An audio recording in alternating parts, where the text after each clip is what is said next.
10 गो पुरोहित महाराज के बराबर 10 गो पुरोहित महाराज के बराबर एगो गुरु का स्थान होला।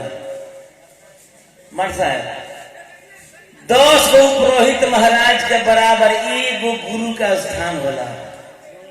100 गुरु के बराबर एगो पाप का स्थान होला।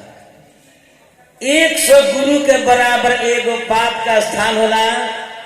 1000 बाप के बराबर एगो महतारी का स्थान होला।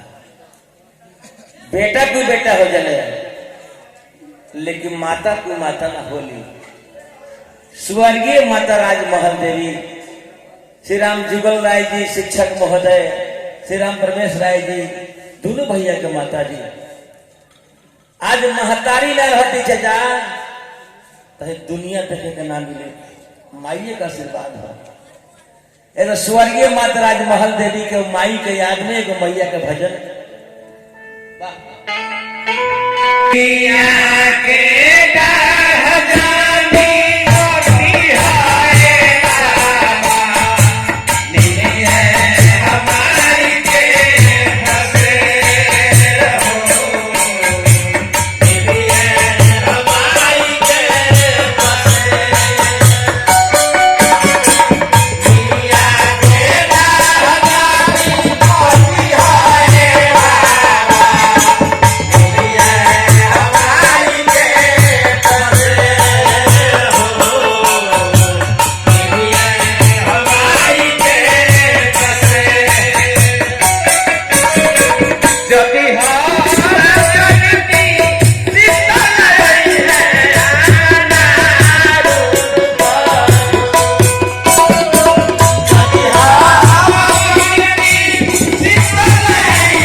बोलिए प्रेम से सच्चा दरबार की जय, श्री दुर्गा जी महारानी की जय, स्वर्गीय माता राजमहल। शंकर भगवान ससुरारी गई विवाह करे शंकर जी तक डमरू बजौनी। वो डमरू में से 14 गो बोल निकल। 14 गो बोल कौन कौन? तांडव तांडव गणिपत पर नाचो शिव शंकर विनाशी। तांडव गणिपत पर नाचो शिव शंकर विनाशी। डिमिक डिमिक डम डमरू बाजे गण राशि गण राशि गण राशि गण राशि गण राशि गण राशि। एक हमनी के साइड से ऐसे बजाई ले जा कत हुड़का है, लेकिन शंकर भगवान के डमरू है।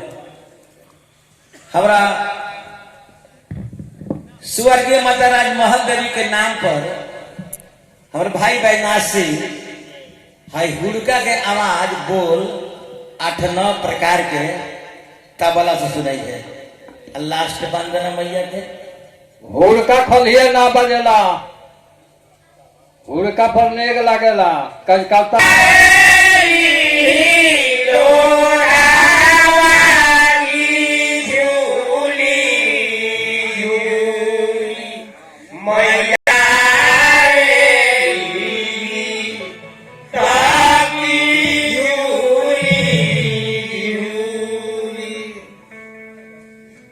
झूलता झूलत मैया के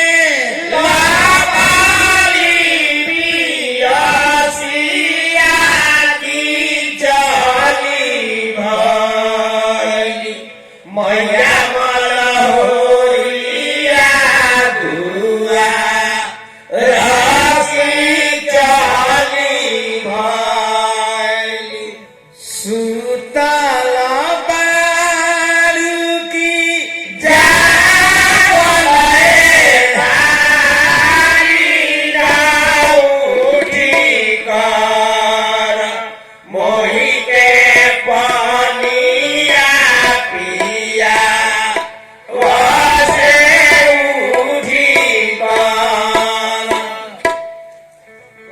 कैसे में पनिया पी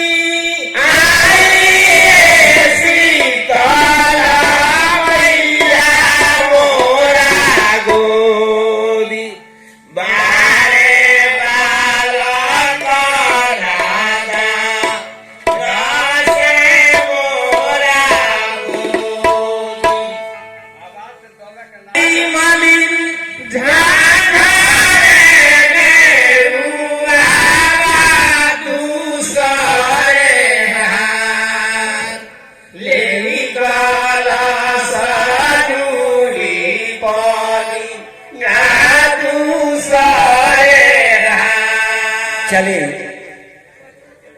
बहुत दिन से कैसेट में नाम सुन ले बैजनाथ भाई के स्वर्गीय माता राजमहल देवी के माई के नाम पर बैजनाथ भाई हुड़का के आवाज 8-9 प्रकार के तबला से सुना उतरे अंतिम मैया के भजन चौधरी। हाँ क्या बात है, वही बात है कि जो तू कहा दरो यार आधा हिंदी आधा भोजपुरी अरे भाई तू मनिया पाए तू किस्म के तो शिक्षा के जवाब हमरा नहीं, मास्टरों साहब को जवाब बना रहा स्कूलियों के